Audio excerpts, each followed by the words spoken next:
So here we are once again, and it's Memorial Day weekend. Or actually, it just got over right now at the time I'm recording this.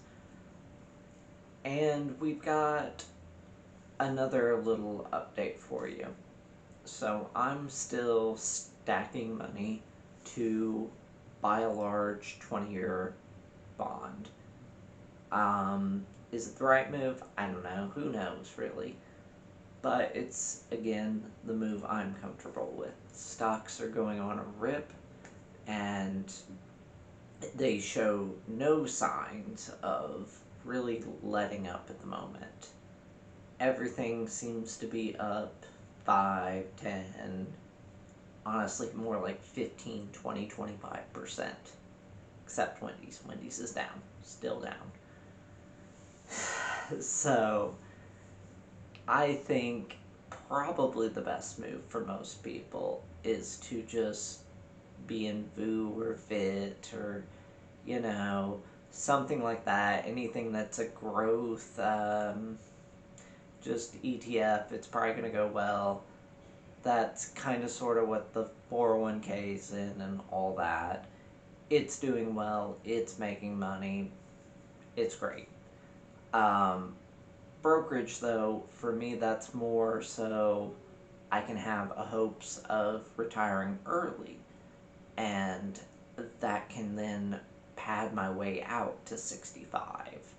I need to get enough money in there to be making dividends so I would feel comfortable reducing my work, if not completely retiring, at least going down to 3 days, 2 days a week, whatever that might be. You don't know how much time you're going to have, so you have to make the most of it. And I don't know. I think it's going pretty well. I think bonds are a safe way to go to balance out your portfolio. Having 20% in bonds, I don't think is a bad idea in the long run. I think for me personally, that will help me weather these harder times when the stock market goes down, as we seen just 3-4 weeks ago, whatever it was. Horrible, horrible day, whatever.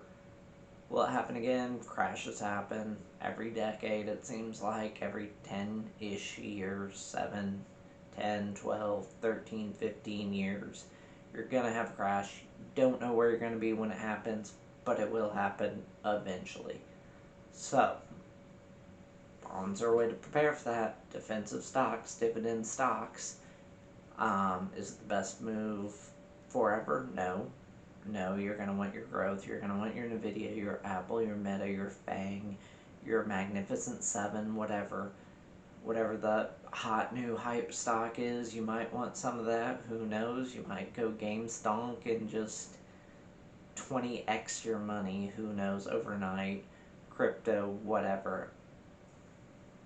It'd be neat, but I'm just sipping that Coca-Cola.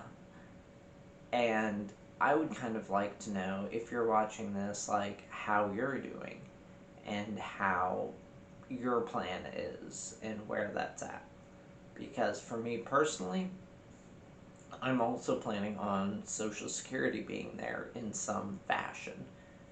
Because I am, as far as like an earner goes, like what do I make? For my area, very good. Well, good. Probably 20%, 15% above the median. So, pretty great for my area. For my state, I'm probably a little below the median. Um, for America as a whole, I think I was like 5-10% below the median. But for my area specifically, I'm 10, 15, 20% above. Um, my numbers would look way different than somebody from California or New York or like even Illinois, Chicago area, Dallas, whatever. San Antonio is another one where they're going to be making so much more money, and the lifestyle, the cost of living is going to be so much higher than what it is in the Midwest. and the kind of medium town U.S. Midwest. So you have to take that into account, that I'm not trying to get to this like $1 million. Mine's going to be more like the 200,000 range. Would probably be good enough, and even 110 might be like my bare bones. So it's not like a crazy amount. So even if Social Security kind of fades away by the time I get to that age, I'm in the poor range. So I don't need it to be great. Because if you know anything about Social Security, and I don't know that much, but it's very stepped up kind of thing, that the people at the bottom will get the highest percentage of what they made throughout their average of their 30 working years. You have to do at least, or something like that. They take an average of that, whatever that is. You get a percentage of that depending on the time you're taking Social Security. If you're taking out 62, I think is the earliest, you get like 70% of that. 65, you get like 100%. If you take it at 70, you get something like 130% of that. But it's an average of what you've made, and then it depends on where you fall in these brackets, kind of like some multiplier, if it's like 0.8 or 0.85 or not, 0.9 or 1. It depends on the poorer you are, the higher that multiplier will be, because for one, you're going to take less money, and you're going to get back whatever, probably most of what you put into Social Security, or maybe even more. It just depends on how long you live and all that stuff. So I think they're going to start tapering it off at the higher end, if they ever do, because they might not. But they would taper down the higher earners, I think, before they would taper down the medium earners and the lower earners, because it would save them more money, for one, per person, and you would have a less of an impact on lifestyle at that point. And I know there's something else, like after 130,000 a year or something like that, you don't even contribute to Social Security anymore, because it's assumed that like you don't need to, like you're not going to be depending on that Social Security income.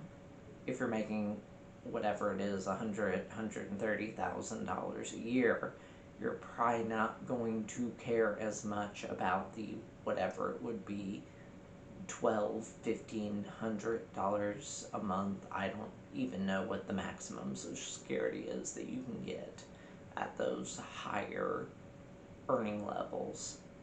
And at a point, it is just a substitute for the lower earning people to eke out a living. So I believe it will be there for me. And this is more of building with the brokerage a stopgap in between that, and in between when I could take out 401k, to give myself some time off when I'm like in my late 50s, early 60s, and not have to wait all the way till 63, 65, 67, depending on how it goes. That I could have some years off when I'm still able to do stuff. Because, I mean, you don't get decrepit and broken down at 65 or even 67 for most people. I see a lot of people who are 67 sipping coffee at my work, or even met a guy who was like 70 still working, driving a truck. So, and he looked okay. He could have been, he's walking around, moving, working. Like, you don't just die at 65, which when you're younger you think of, I don't know, I always thought of like 50 as really old, but now it's not that old. You're not, hopefully, decrepit and just can't get around because of, you know, reasons. It happens to some people, but hopefully it does not happen to you. Anyhow, that's my update. Hey, made it this far. Subscribe, help me out, help me get to 1,000. Thank you, I appreciate it. Thanks for watching. Bye.